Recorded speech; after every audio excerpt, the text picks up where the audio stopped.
Muito bem, então bom dia a todos, um grande abraço. Vamos então fazer a nossa prece inicial para nós podermos dar sequência ao nosso estudo do Evangelho de Marcos na visão espírita. Tá? Estamos nas atividades do Centro Espírita Maria de Nazaré na internet, tá? E todos são muito bem-vindos. Vamos então fechar os nossos olhos, vamos elevar o pensamento a Jesus, aos espíritos amigos que aqui estão em torno de nós. E vamos dizer: querido Mestre, que bom estarmos juntos novamente, podemos estudar as tuas lições, que já datam de 2000 anos e ainda hoje chegam aos nossos ouvidos como um doce chamado à renovação de cada um de nós, do nosso interior, repleto de sentimentos, de pensamentos e também das nossas atitudes, que se expressam no mundo de fora, através das quais somos conhecidos, somos reconhecidos como verdadeiros cristãos, se soubermos aplicar os teus ensinos na nossa vida de relacionamento. Que possamos, Senhor, aprender contigo a mansuetude, a bondade, a indulgência, a compreensão, a tolerância, a paciência, a caridade, a humildade, que todos possamos desenvolver as virtudes potenciais que trazemos no nosso íntimo.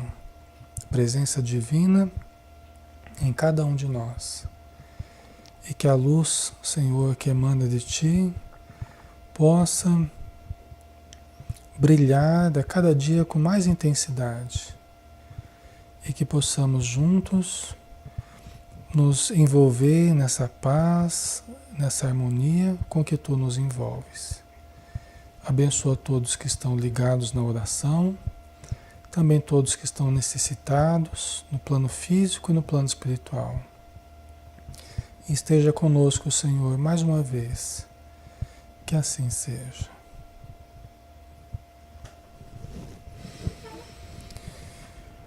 Olá, né, pessoal? Vamos lá.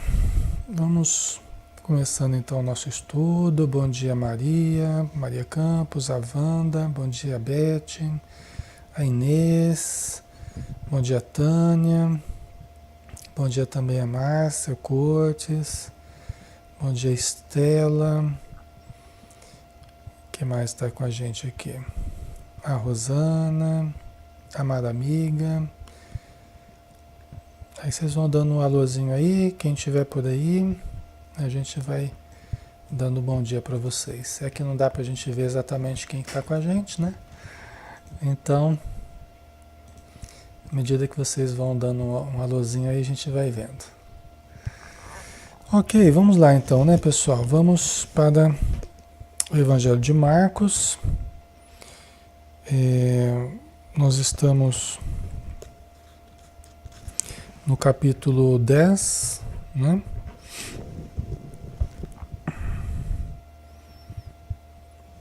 Deixa eu só ver aqui uma coisa. Ah, não, nós estamos no capítulo 9 ainda, tá?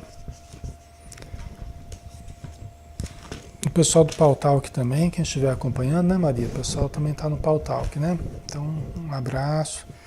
Quem está na nossa sala virtual no programa Pautalk também. Então, nós estamos no capítulo 9, segundo anunciado da paixão, tá? Nós falamos no último estudo a respeito do epilético endemoniado. E agora nós vamos entrar, inclusive, pessoal, só lembrando vocês, hoje eu não estou com a versão do Haroldo Dutra, tá? Eu estou com a versão, com a Bíblia de Jerusalém, que geralmente é a versão da Bíblia que eu leio junto com o Haroldo, né? O Novo Testamento lá na versão do Haroldo Dutra. Mas eu costumo ver algumas notas aqui da Bíblia de Jerusalém. Achei que o livro estava aqui no consultório. A hora que eu fui ver, não estava. Acho que estava em casa mesmo, né? Então acabei não estando com o livro hoje, né? Do Haroldo, mas as diferenças não são tão grandes assim. A gente está até mais acostumado com essa versão aqui do que com o Evangelho na versão do Haroldo Dutra, né? Então vamos lá. Segundo o anúncio da paixão. Isso está então no capítulo 9, versículo 30. Tá? Tendo partido dali, caminhava através da Galileia, mas não queria que ninguém soubesse, pois ensinava aos seus discípulos e dizia-lhes: o Filho do Homem é entregue às mãos dos homens, e eles o matarão. E morto, depois de 3 dias, ele ressuscitará. Eles, porém, não compreendiam essa palavra e tinham medo de interrogá-lo, né? Então, aqui novamente, Jesus expõe o que aconteceria com ele, na antevisão dele, né? Na facilidade que ele tinha de prever o futuro, de enxergar o futuro, né? Porque Jesus, portador desses potenciais divinos, né, da paranormalidade, da mediunidade, né, da condição superior, de ter acesso à informação, né, por vias que nós estamos engatinhando ainda aqui na matéria, né, tanto na matéria quanto no plano espiritual. Nós estamos engatinhando ainda no acesso a esses potenciais que Jesus já possuía em larga escala, né, de uma forma muito desenvolvida, né? Então, na antevisão dele, né, na pré-cognição dele, ele já falava: olha, eu vou ser pego, né, eu vou ser pego pelos homens, né, serei morto. Ele falava: eu serei pego pelos judeus, né? Então, aqueles que estavam ali, os fariseus, os escribas, que estavam ali tramando contra ele, né? Então, ele falando que ele seria morto e depois de 3 dias ele ressuscitaria, né? Nós sabemos que isso não se deu propriamente no corpo, né? Isso não teria se dado propriamente no corpo. Inclusive, o ressuscitar, hoje a gente pode entender apenas como aquela técnica de ressuscitamento lá, que os paramédicos utilizam, que aplica lá aquela descarga elétrica para fazer o coração voltar de novo, né?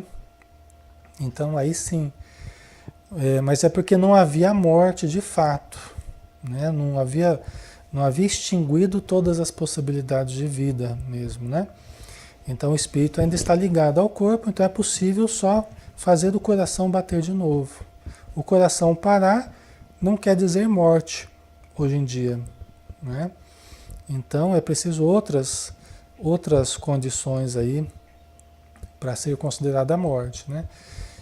Pode-se fazer o coração voltar, né? Aí se chama técnica de ressuscitamento, mas o ressuscitar no corpo, como se acreditou durante muito tempo, e como se acredita que no dia do juízo as pessoas ressuscitarão, os mortos ressuscitarão, tá? Então, dessa forma, né, aí não seria, né? Não seria, porque quando o espírito já desligou absolutamente do corpo, já não há mais possibilidade de voltar a esse corpo. Jesus não veio para derrogar as leis divinas, né? Ele não veio para derrogar essas leis divinas. As leis divinas existem, leis da biologia, da química, da física, essas leis que regem o universo material e espiritual, são leis para todos nós, né? Inclusive para Jesus, né? Agora, o ressuscitar seria ressurgir após a morte. Então, a gente ressuscita, a gente ressurge, né? Sim, a gente ressurge espiritualmente. A gente pode ressurgir lá no plano espiritual, né? Seja nas regiões de sofrimento, seja nas regiões de luz, ou a gente pode aparecer, ressurgir né, em espírito aqui na vida material. Né? A gente pode ser visto por alguém, né? A gente pode ser visto. Então Jesus ressuscitou, né? Ele apareceu, ele ressurgiu após a morte, em espírito, provavelmente numa materialização tangível, porque Tomé conseguiu inclusive tocar, né, nas suas chagas, tal. Então a Maria, através do desfibrilador, né, quando volta à vida, né? Exatamente, Maria, né? Nessas técnicas de ressuscitamento, né? É isso aí. Então Jesus falava, né? Falava a respeito da morte dele, que ele iria ressurgir. Inclusive ele já havia predito que, ele já havia falado, destruir esse templo. Quer dizer, vocês destroem esse templo e eu o reconstruo em 3 dias. Após 3 dias ele ressurgiria e provavelmente em condições de uma materialização, ele poderia aparecer até de forma tangível, né? Poderia aparecer em espírito, né? Exatamente, né, Tânia? Então, nós sabemos, nós temos inúmeras pesquisas feitas, né, há muito tempo no Espiritismo, vários cientistas, reuniões públicas foram feitas, mediúnicas, mas públicas, assim, para um determinado tanto de pessoas, né, pessoas ilustres na sociedade, juízes, delegados, cientistas, tá? O próprio Alexander Aksakov, na Rússia, tem estudos muito interessantes, né, a respeito de materialização e desmaterialização também, né? Tem até um livro muito interessante que chama Um Caso de Desmaterialização, que é do Alexander Aksakov. Vale a pena ler, né? Então, é lógico, tem vários que estudaram isso, né? William Crookes, na Inglaterra, né? Então, nós temos aí alguns estudos realizados, né? Só que os discípulos não entendiam. O que ele está querendo dizer? Será que ele vai morrer mesmo? Mas ele demonstra ter tanto poder, ele demonstra ter tanta condição superior, e já saiu de tantas situações, será que ele vai morrer mesmo? Né? E depois de 3 dias ele vai reaparecer, como é que é isso? Né? Como é que ele vai reaparecer?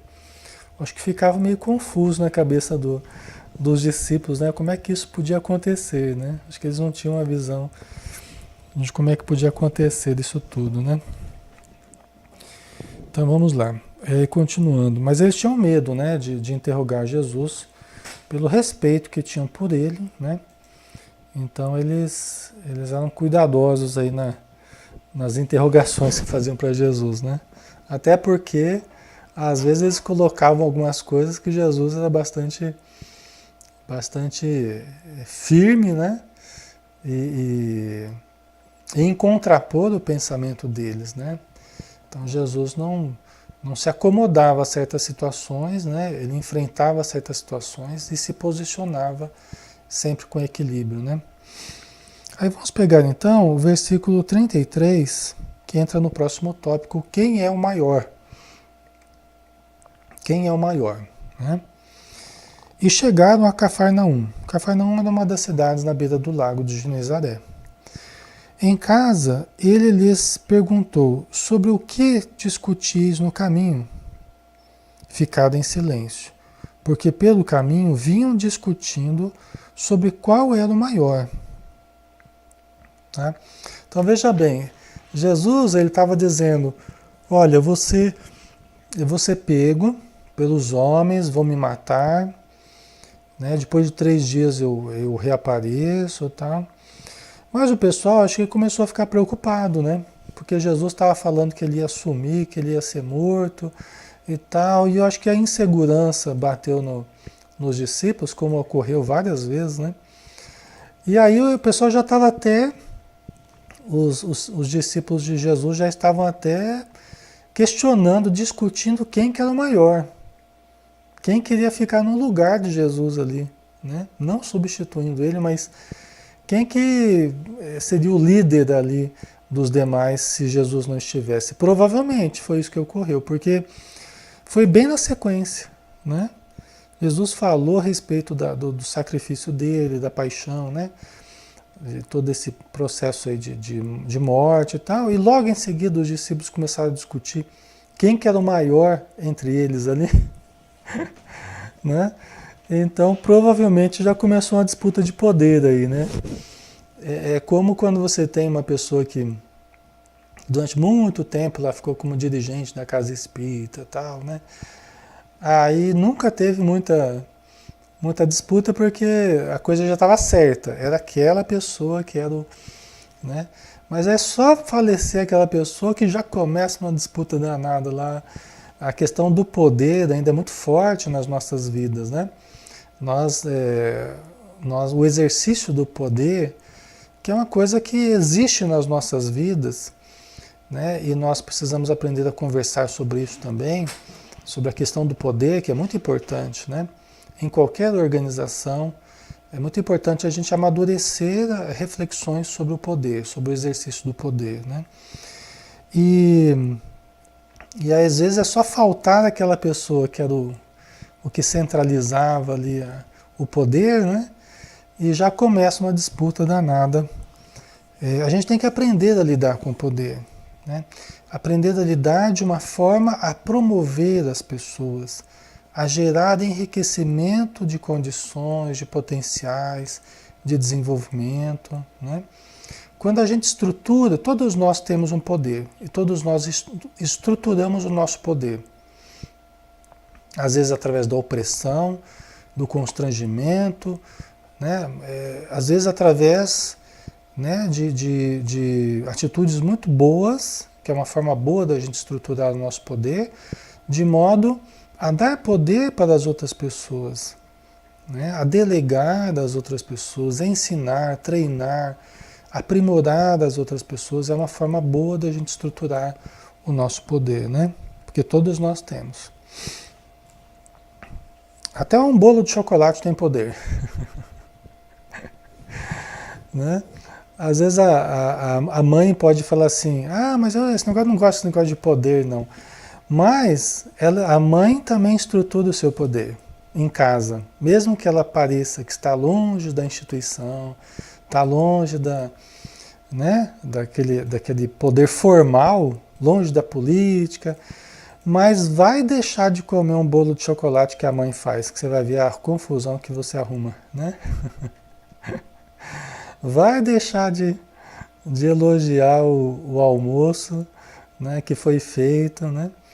Porque muitas vezes, através da comida, através da refeição, através da arrumação da casa, é o modo como a pessoa estrutura o seu poder, né? É o modo como ela tenta obter gratificações, é o modo como ela tenta controlar, às vezes, as pessoas. Então, por isso que ninguém está isento dessa questão do poder, pessoal. Tá? Ninguém está isento dessa questão, né?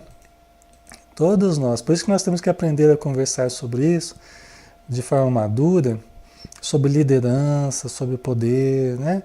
Porque isso é muito presente nas nossas vidas. Né? Por exemplo, a pessoa fala assim, eu não gosto desse negócio de liderança, não. Esse negócio de liderança, não sei o quê. As pessoas têm aversão, às vezes, à questão da liderança, né?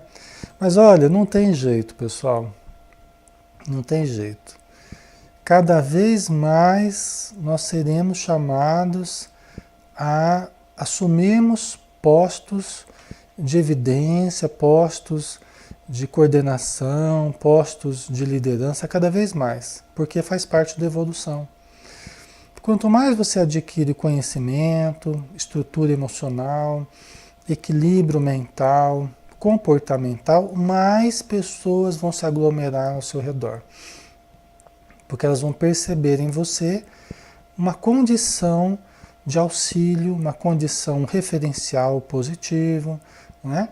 Então, as pessoas vão se aglomerando. Pelo simples fato da gente ser espírita, muitas pessoas já se aproximam, já querem saber como é que é isso, como é que é esse negócio de reencarnação, de influência espiritual, não é? Vocês sabem que é, não é, pessoal? As pessoas acabam se aproximando, né?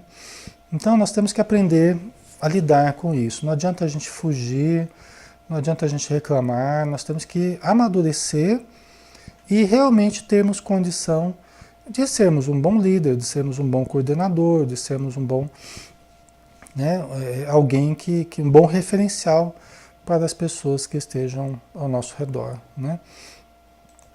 É por isso que nós não podemos cultivar fraquezas, né? Nós não podemos cultivar fragilidades, tá?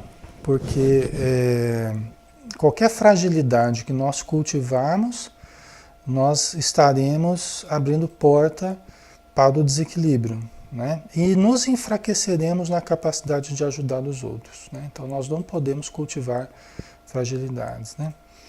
A Beth, maior da responsabilidade, com certeza, né, Beth? Né? Então, mas esse é o caminho, né? Não adianta a gente querer fugir disso, né? O poder a gente não tira, a gente canaliza o poder, né? A gente tem que aprender a canalizar o poder que nós temos, né? E que os outros têm também. Então, eles começaram a discutir, né? Os discípulos. Aí Jesus perguntou, o que vocês estavam discutindo lá? Jesus, né, estava andando, chegando em Cafarnaum e o pessoal discutindo. E Jesus perguntou, o que vocês estavam discutindo lá no meio do caminho, né? Eles ficaram em silêncio, porque pelo caminho vinham discutindo sobre qual era o maior dentre eles, né? Então ele, sentando-se, chamou os 12 e disse. Jesus sabia o que eles estavam discutindo, né? Jesus sabia. Aí ele disse, se alguém quiser ser o primeiro, seja o último de todos e o servo de todos. Né? Se alguém quiser ser o primeiro, que seja o último de todos, que seja o servo de todos. Né? É lógico que essa questão da gente querer ser o primeiro já traz embutida aí uma necessidade egóica, né? Uma necessidade de estarmos em primeiro lugar, de sermos o primeiro, né? Já tem embutido aí uma necessidade de distinção, vamos dizer assim, muitas vezes que tem como base uma insegurança íntima em que a gente só aplaca essa insegurança nos considerando nos primeiros lugares, vamos dizer assim. Né? Ser o melhor da classe, ou ser o melhor do centro, ou ser o melhor... Né? Na verdade, não existe. Esse negócio de melhor e pior só existe na visão do ego, na visão do orgulho. Né? Não existe esse negócio de melhor e pior. Né? Essencialmente, não existe pessoas melhores ou piores. Né? Somos todos filhos de Deus e todos temos o mesmo potencial de evoluirmos. Nós vamos nos diferenciando uns dos outros conforme nós vamos evoluindo, então é uma questão de momentos, estamos em momentos diferentes, desenvolvendo qualidades, né, e o outro ainda não desenvolveu certas qualidades, você já desenvolveu, mas não é que eu seja melhor do que o outro. Né? Nós somos essencialmente iguais. Tá? Agora eu vou me distinguindo quanto mais qualidades eu vou desenvolvendo. Né? Essa questão de quem quiser, se alguém quiser ser o primeiro, seja o último de todos e o servo de todos, né? Embora ela possa ter um componente egóico ainda, nós não conseguimos nos eximir absolutamente do ego. Né? Sempre tem certos componentes egóicos nas coisas que a gente faz, e só com o tempo a gente vai se purificando. Né? Mas pelo menos Jesus aponta um caminho aqui. Tá bom, alguém quer ser o maior? Então ele já aponta um caminho que é um exercício de humildade, para começar a ceder o ego e surgir o self. Tá? Porque tem que ter um começo isso aí, né? Então você quer ser o melhor? Você quer ser o, você quer ser o primeiro? Então que você trabalhe por todos, que você ajude todos. Mesmo que a princípio seja feito por uma questão egóica, mas você vai servindo a todos, você vai criando gosto por servir, você vai criando gosto por ajudar, não é? Você vai criando gosto por socorrer e começa o self devagarzinho se desenvolver, daqui a pouco ele está predominando. Daqui a pouco você não faz mais por querer ser o primeiro, mas você faz pelo simples prazer de fazer. É quando o self ele passou a predominar mesmo, né? É interessante isso, né, pessoal? A Tânia colocou que é melhor procurar ser melhor que si mesmo a cada dia, enfrentando nossas próprias mazelas. Ah, com certeza. Exatamente. É. Não melhor do que os outros, né? Melhor do que foi ontem, né, Tânia? Exatamente. A Maria, com certeza, todos temos o potencial, vai de querer aprender, ter vontade, né? É, Maria, isso mesmo. Então, a gente começa com propósitos egóicos, mas a gente vai com o tempo convertendo em propósitos apenas dos ideais mesmo de elevação, né? Aquilo que tem a ver com o eu divino, com o eu profundo dentro de cada um de nós, né? Isso vai ocorrendo assim, essa transição vai ocorrendo lentamente, né? Vai ocorrendo lentamente dentro de nós. E nós vamos percebendo aquilo que a Tânia colocou mesmo, né? A necessidade de nós melhorarmos a nós mesmos, de superarmos as nossas inferioridades, né? Cada dia o desafio não está mais fora de nós, ele está dentro de nós, né? Nós somos o maior enigma a ser decifrado, nós somos o nosso maior amigo e o nosso maior inimigo, muitas vezes, que nós temos que aprender a lidar, né? Então vamos continuando aqui. Depois tomou uma criança, colocou-a no meio deles e, pegando-a nos braços, disse-lhes: aquele que receber uma destas crianças por causa do meu nome, a mim recebe. E aquele que me recebe, não é a mim que recebe, mas sim aquele que me enviou. Né? Olha que interessante. Então, nessa reflexão sobre quem é maior, quando que nós estaremos maiores? Né? Quando que nós estaremos maiores?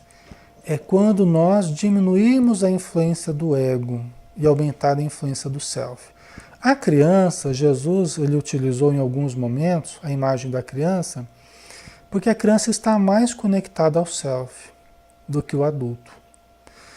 A criança está mais conectada ao que há de espírito nela, né? Porque ela ainda não se enraizou na vida material, né? Ela não substituiu o self pelo ego, que é o que nós fazemos normalmente. A gente vai se tornando adulto, a gente vai se adulterando, vamos dizer assim. A gente vai se adultizando, né? E a gente perde aquela simplicidade, a humildade da criança, a gente perde até aquela ingenuidade da criança, a espontaneidade da criança, a alegria, a entrega ao prazer que a criança tem, não é? É só a gente lembrar quando a gente era criança, quando a gente vivia o prazer, né? A gente vivia a fantasia, a gente vivia a nossa vida interior, né? E o contato com a vida exterior, a gente vivia de uma forma plena, né? Hoje, adultos, é que muitas vezes as pessoas vivem depressões, tristezas, porque elas foram se entregando a sentimentos, a significados existenciais ilusórios, fantasiosos, né? Enganadores, né? Foi se apegando demais à matéria, coisa que a criança não tem muito. A questão do apego, né, é diferente do que o adulto, né? Então, por isso que ele usa a imagem da criança, né? Aquele que receber uma destas crianças por causa do meu nome, né? Aquele que receber uma dessas crianças por causa do meu nome, a mim recebe. Né? Quer dizer, se você identificar a criança na grandiosidade que a criança tem, né? No símbolo que ela expressa, né? Se você perceber isso, é a mim que você vai estar recebendo. E olha, e aquele que me recebe, não é a mim que recebe, mas sim aquele que me enviou, o Pai. O Pai, ou seja, é o Self. É o Deus interior. Quando você começa a enxergar a grandiosidade da criança, e você começa a resgatar a criança que existe dentro de você, a criança não está preocupada com poder. A criança não está preocupada, né, com tantas bobagens que nós adultos ficamos preocupados. A criança não está. Ela só quer da amizade, ela só quer brincar, ela só quer, né, vivenciar as coisas boas de uma forma leve. Não é assim, pessoal? Então, se você se conectar ao self, você vai resgatar de novo a alegria, a leveza, a espontaneidade, não é? A gente acaba resgatando essas coisas boas que a gente foi perdendo. A capacidade de sorrir, a capacidade de se alegrar com coisas pequenas, né? A criança é assim, não é, pessoal? Então, Jesus está falando aqui, na verdade, da presença divina dentro de nós. Nós precisamos resgatar. No processo terapêutico, a gente vê claramente com Joana de Ângeles que a essência do processo terapêutico é a pessoa se reidentificar com ela mesma. Sempre.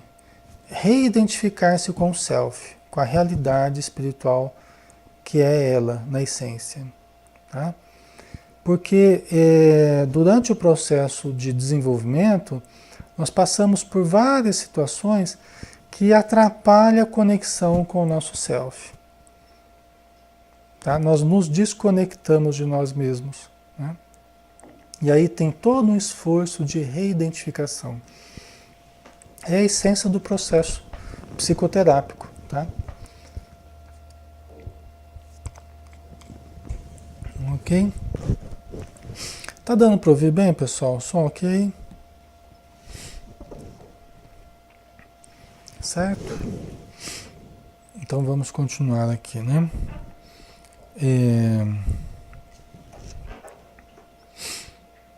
Deixa eu ver. Uso do nome de Jesus, né? Mais um tópico aqui. No versículo 38. Disse-lhe João, mestre, como vimos... Disse-lhe João, mestre, vimos alguém que não nos segue, expulsando demônios em teu nome. E o impedimos, porque não nos seguia. Jesus, porém, disse, não o impeçais, pois não há ninguém que faça um milagre em meu nome e logo depois possa falar mal de mim. Porque quem não é contra nós é por nós. Né? Tá? A Tânia colocou, né? Com o ser e não com o parecer. Exatamente, Tânia. Né? Aquela questão da criança, né? Estaremos mais conectados com o ser do que com o parecer. Isso mesmo. Né? Com o self do que com o ego, né? Então, é interessante isso aqui, né? Os discípulos, aí no caso João, né, junto com outros ali, que eles viram alguém que estava expulsando demônios em nome de Jesus, né? Olha que interessante, alguém que estava ali trabalhando, ajudando as pessoas, tratando de pessoas perturbadas, obsediadas, né? E em nome de Jesus, né? E não era um deles, não era daqueles seguidores ali oficiais, né? Vamos dizer assim. Não tinha a carteirinha ali de Jesus, né? Com carimbo e tal, né? Mas estava curando, estava ali auxiliando os obsediados em nome de Jesus, né? Aí Jesus, porém, disse... Ah, tá, e João falou assim, nós o impedimos. Né? Nós o impedimos.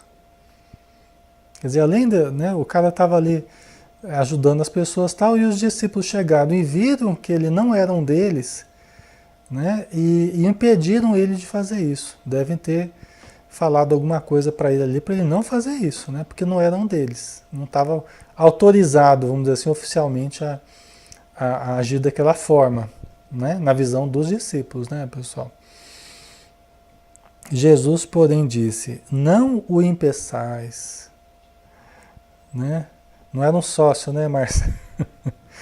Não o impeçais, Pois não há ninguém que faça um milagre em meu nome e logo depois possa falar mal de mim. Gente, isso aqui é muito importante. Em alguns momentos a gente vê na vida de Jesus a preocupação em não transformar as coisas em regras rígidas. A gente fica criando essas regras tão rígidas. O processo de institucionalização, um processo perigoso, que nós temos que tomar cuidado. Né? Nós temos que tomar cuidado. Quando começam as regras a substituírem o senso humanitário, o senso de caridade, né? O discernimento, o bom senso, o tato que a gente tem que ter, né? Quando começam as regras a substituir tudo isso, nós precisamos tomar cuidado. Nós, em termos de instituição, as instituições de um modo geral, né? Elas acabam se apegando muito às regras, às normas, né? Os estatutos né? E aí quem não está com a gente está, né? Não pode fazer nada daquilo, né? Não pode fazer o que nós estamos fazendo.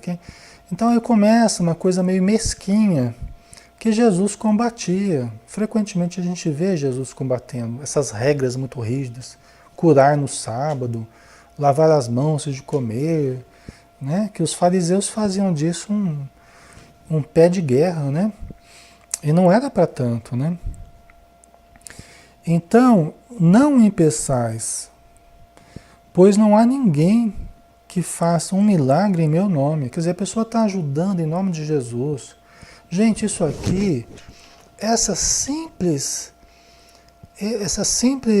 simples versículo aqui, pessoal, ele seria suficiente para acabar com rixas de religiões, de o meu Deus é maior do que o seu Deus, entendeu? Não há Deus maior do que o meu, não há a minha igreja é melhor.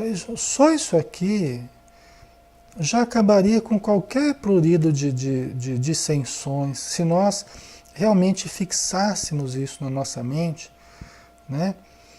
Se alguém diz ser do Cristo, lembre-se em seu coração que nós também do Cristo somos. Não lembro se foi Paulo de Tarso que falou isso, acho que foi Paulo de Tarso, se não me engano. Se alguém diz ser do Cristo, lembre-se em seu coração que nós também do Cristo somos. Né? Porque às vezes alguém usa, mas eu sou de Jesus, para afrontar uma outra pessoa que também está fazendo bem, às vezes é de uma outra crença, de uma outra vertente do cristianismo e tal. Mas lembre-se em seu coração que nós também do Cristo somos. Né? Então, nós também trazemos esses princípios cristãos, estamos procurando ser melhores também. Né? Só isso já seria suficiente para acabar com muito sectarismo, né, que ainda existe. Então não há ninguém que faça um milagre em meu nome e logo depois possa falar mal de mim. Porque quem não é contra nós é por nós. Quer dizer, se alguém não está combatendo Jesus, está curando em nome de Jesus, está auxiliando as pessoas em nome de Jesus, né?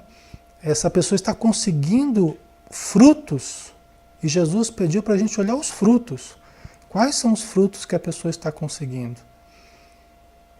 Né? Não é o rótulo, não é a aparência, quais são os frutos? É isso que Jesus pediu para a gente observar. Os frutos são bons? Os resultados são positivos? Então, pessoal, né? Aí, continuando, né? Agora um outro tópico aqui, caridade para com os discípulos. Versículo 41. De fato, quem vos der a beber um copo d'água por serdes de Cristo, em verdade vos digo que não perderá sua recompensa. Né? Quer dizer, a capacidade de nós identificarmos. Ok, Rosana, um abraço. A capacidade de nós identificarmos as pessoas, né? Pelos ideais que elas trazem, pelo bem que elas fazem. Quando nós temos essa visão, essa capacidade de enxergar, nós acabamos evocando nas pessoas o que elas têm de melhor. Nós teremos uma recompensa por isso. Porque se eu enxergo você na elevação que você tem, eu passo a usufruir da sua elevação porque eu vou retirar de você o que tem de melhor. Eu vou buscar na conversa com você o que você pode me ensinar, não é? Eu vou querer passar tempo com você porque eu vejo que você é um espírito elevado, né? Que às vezes surge em forma de amigo, de parente, né? Ou de marido, de esposa, ou de filho. Então, se eu percebo, se eu recebo você, né, como alguém que segue o Cristo, por você ser do Cristo, e você estar em contato com o Cristo interno, com Deus interior, né? Então eu acabo me beneficiando por enxergar isso em você, porque eu vou buscar em você o que você tem de melhor, né? Então, em verdade, vos digo que não perderá sua recompensa, né? Isso é uma coisa muito interessante, né? Deus coloca verdadeiros anjos no nosso caminho, né? Que nós temos que saber enxergar. Porque se nós formos cegos a isso, nós perderemos as oportunidades. Às vezes entram em nossas casas verdadeiros anjos, né? Nós temos que saber identificar, passam a fazer parte da nossa convivência, né? Então, por isso que Jesus falava, vejam quem tem olhos de ver, ouçam quem tem ouvidos de ouvir, né? Abra os olhos, os ouvidos e enxerguem as preciosidades que nós temos ao nosso redor, né? Aí continuando, o escândalo, né? O versículo 42. A Maria colocou, é muito bom ficar perto de pessoas iluminadas e que nos ajudam muito só de sentir as vibrações, né? Então, isso mesmo, Maria. É bom, né? E para que a gente possa fazer isso, a gente tem que enxergá-las dessa forma, né? Então nós temos que enxergar. Por isso que Jesus falou também que se os teus olhos forem bons, todo o teu corpo estará em luz. Olha, o ver além dos olhos, né? Que é o ver que nós estamos falando aqui. É o olho como símbolo do enxergar espiritual, né? Se os teus olhos forem bons, todo o teu corpo estará em luz. Não é? Porque se você enxergar a vida no que ela tem de elevada, de bela, de justa, de perfeita, você enxergar as pessoas na essência delas, você vai usufruir dessa luz e você vai ficar em luz também, né? Mas se os teus olhos forem maus, todo o teu corpo estará envolto em trevas, né? E quão densas trevas serão, né? Quando a gente começa a olhar com olhos pessimistas, né? Olhos para observarmos só os defeitos das pessoas, só os problemas da vida, aí nós acabamos apagando a nossa luz, né? E a gente acaba vivendo em trevas. Por isso que cada um vai viver no ambiente que criar para si mesmo, na visão que criar.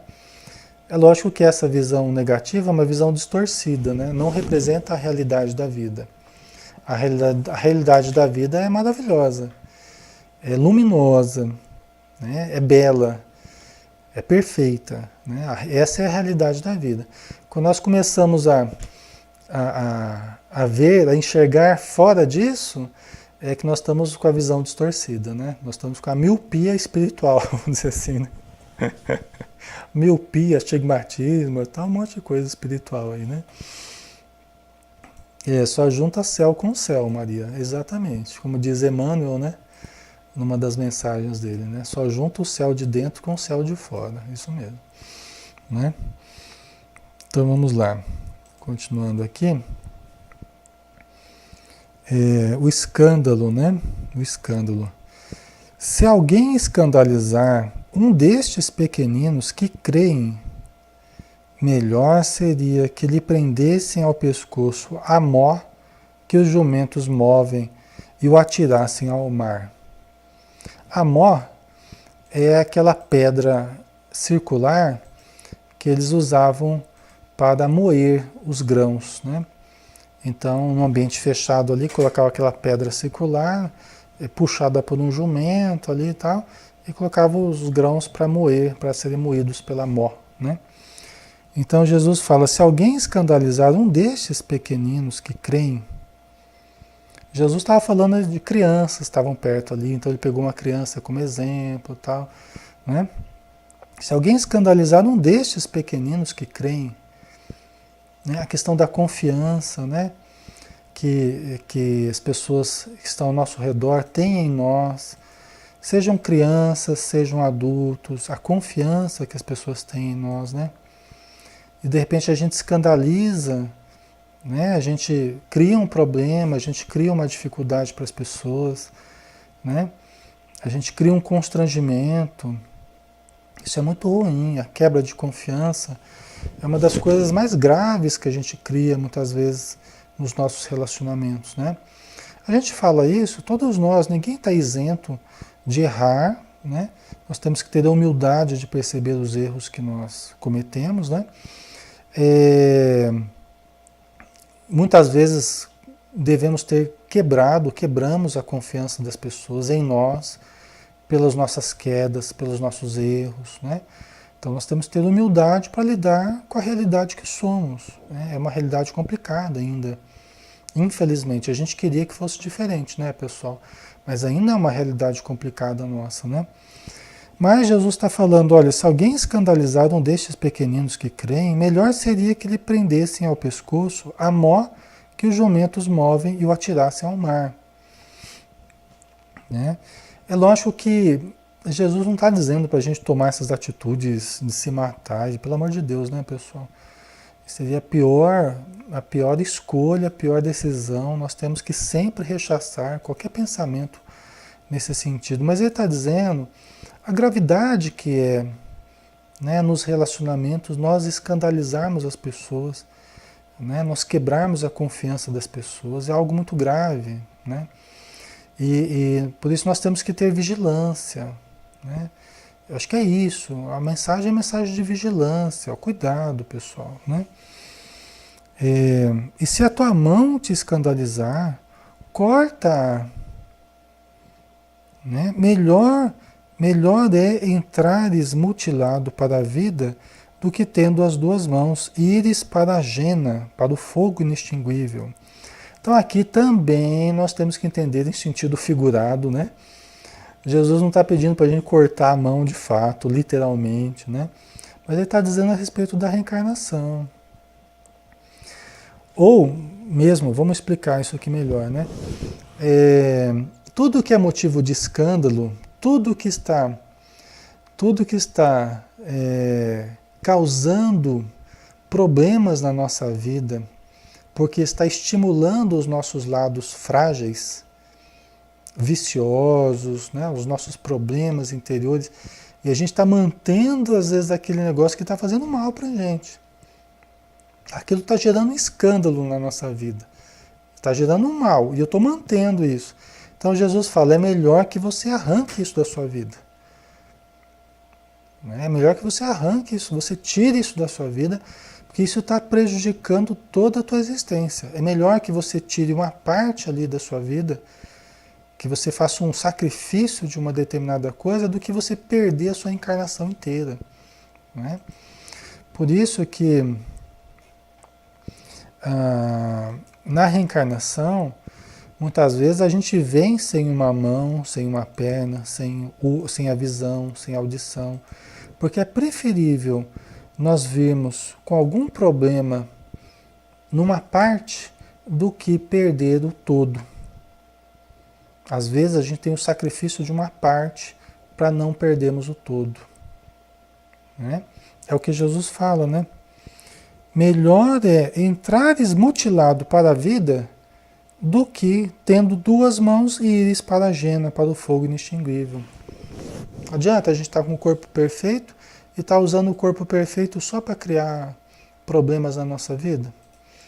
Um corpo muito bonito, mas uma beleza que está me afundando cada vez mais, porque as atrações da matéria estão me envolvendo.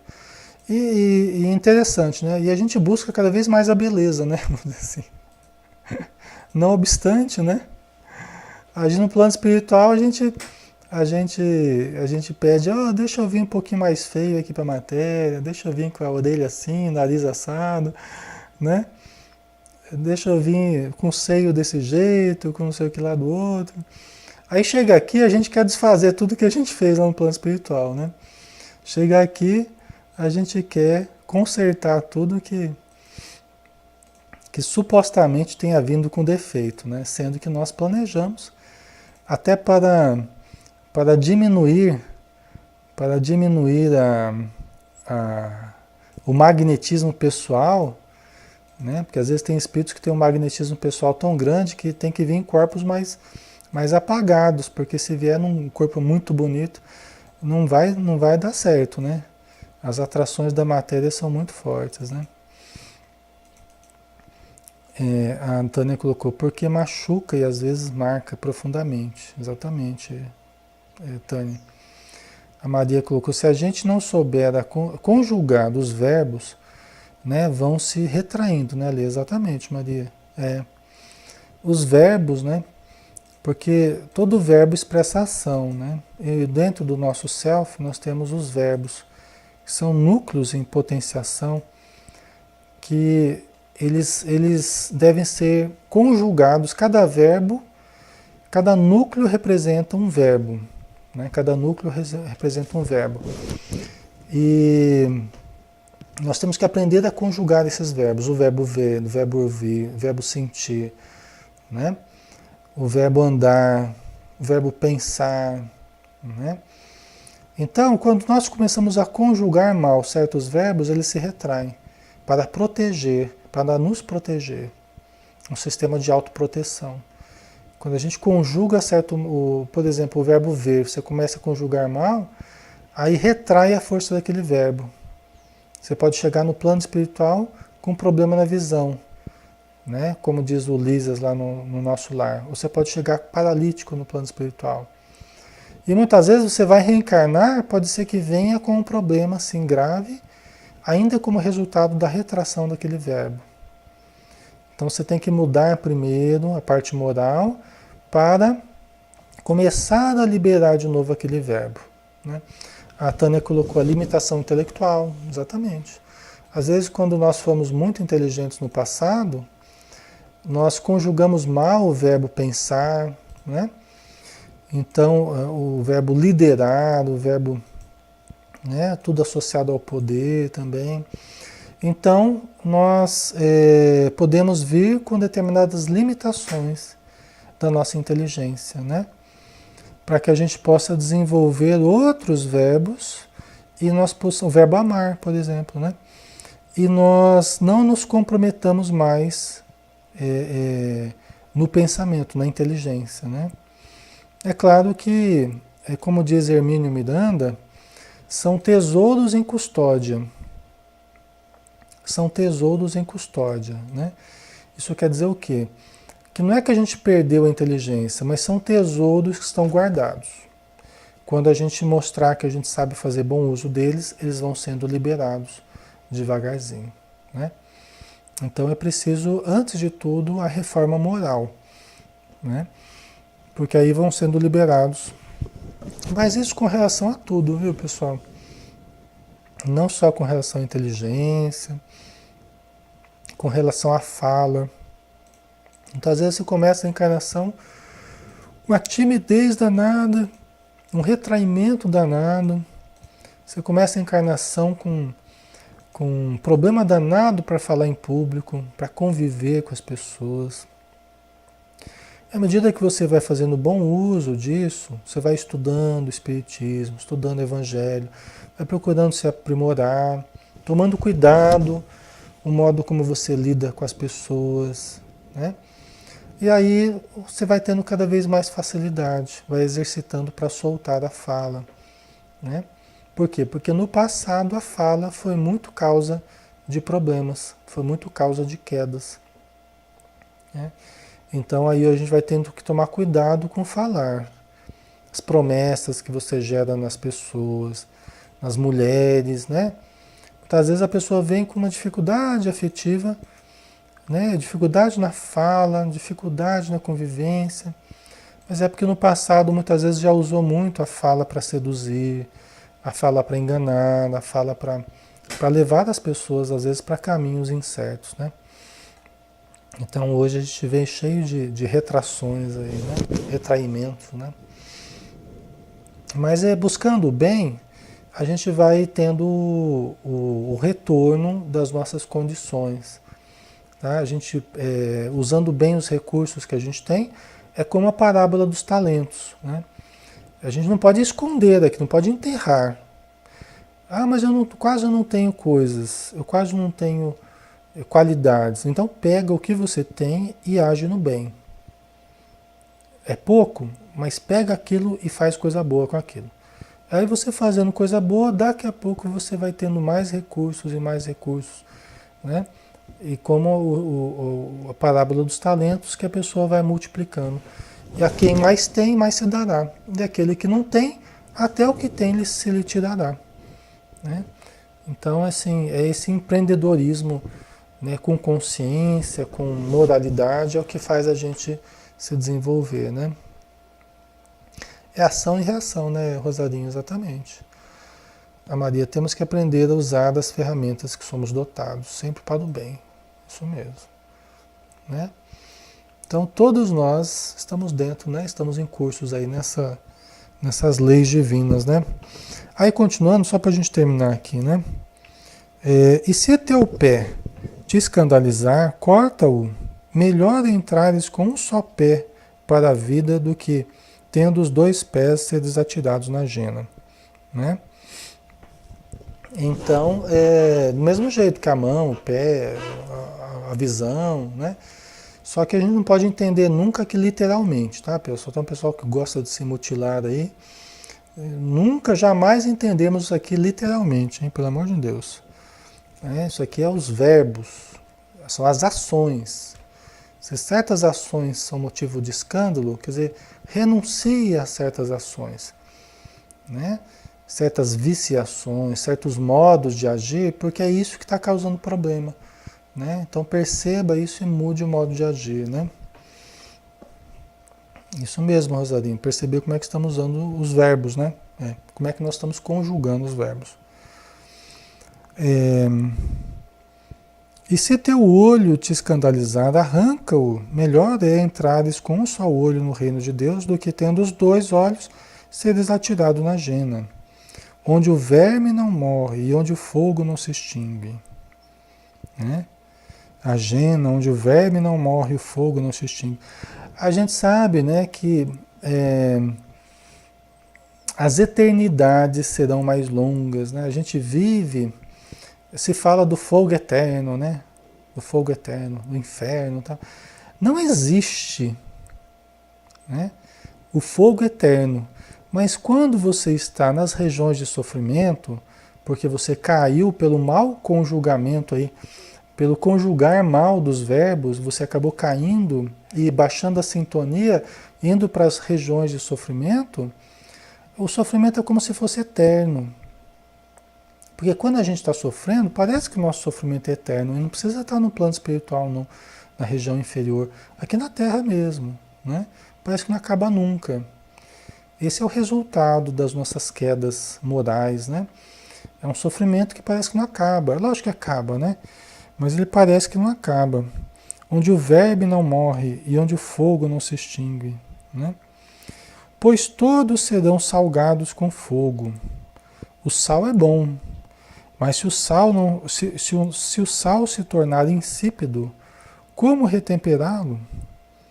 Tende sal em vós mesmos e vivei em paz uns com os outros. Né? O sal que dá o sabor, é o que conserva. Nós temos que saber conservar a pureza. O sal ajudava a conservar os alimentos, né? Então nós temos que aprender a termos sal em nós mesmos, a nos mantermos, a nos conservarmos, a conservar as nossas boas intenções, a conservarmos a pureza das nossas intenções, do nosso comportamento, para evitar as quedas morais, né? E as quedas morais são sempre o predomínio, é sempre o predomínio dos instintos sobre a nossa realidade espiritual, né? É sempre o predomínio dos instintos. Então temos que aprender a nos preservar, a termos sal em nós mesmos, né? Mantermos a pureza dos nossos sentimentos, das nossas intenções. Fora disso, pessoal, é só sofrimento, é só lágrimas, é só frustração, né? Resultado de quando nós saímos dessa, né, dessa pureza de intenções, né, dessa pureza de relações com as pessoas. Fora disso é só sofrimento, né? Então, temos que temperar nossa vida aí com esse equilíbrio, né, Rosarinho? Exatamente, né? Pessoal, já 9 horas e 1 minuto aqui no meu relógio. Nós vamos então finalizar por aqui. Na próxima semana a gente continua com a discussão sobre o divórcio, tá?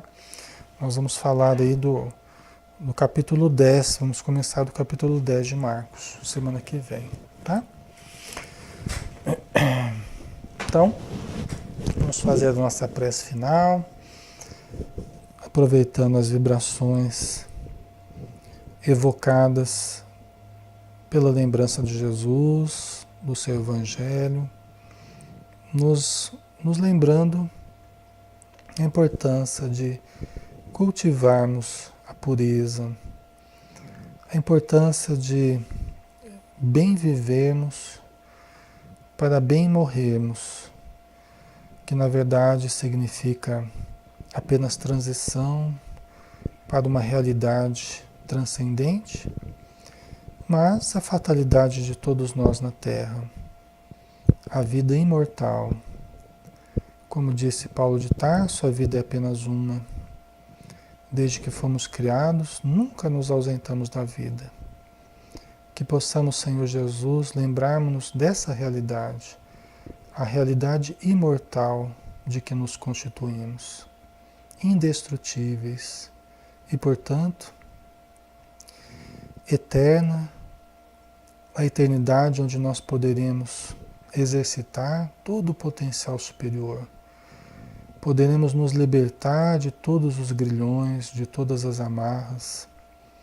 Poderemos desenvolver todos os potenciais, toda a luz que já existe em nós. Poderemos resolver os problemas com as pessoas, porque Deus nos dá infinitas possibilidades de ressarcimento, de reaproximação, de perdoarmos uns aos outros e de continuarmos a nossa evolução. Senhor Jesus, abençoa-nos mais uma vez, envolva-nos em tua paz e que assim seja. Muito bem, pessoal. Então finalizamos mais uma manhã de estudos. Eu agradeço a todos pela participação, tá? Todos que estão aqui no Facebook com a gente. Quem está ouvindo apenas pelo YouTube também, um grande abraço. Quem está no programa Pautalk também. E quem estiver ouvindo, né? Se você estiver ouvindo esse material gravado, também que Jesus o abençoe, né? E quando quiser estar conosco interagindo, será bem-vindo também, tá? Um abraço, pessoal. Fiquem todos com Deus e tenham uma ótima quinta-feira pela frente, tá? Até mais.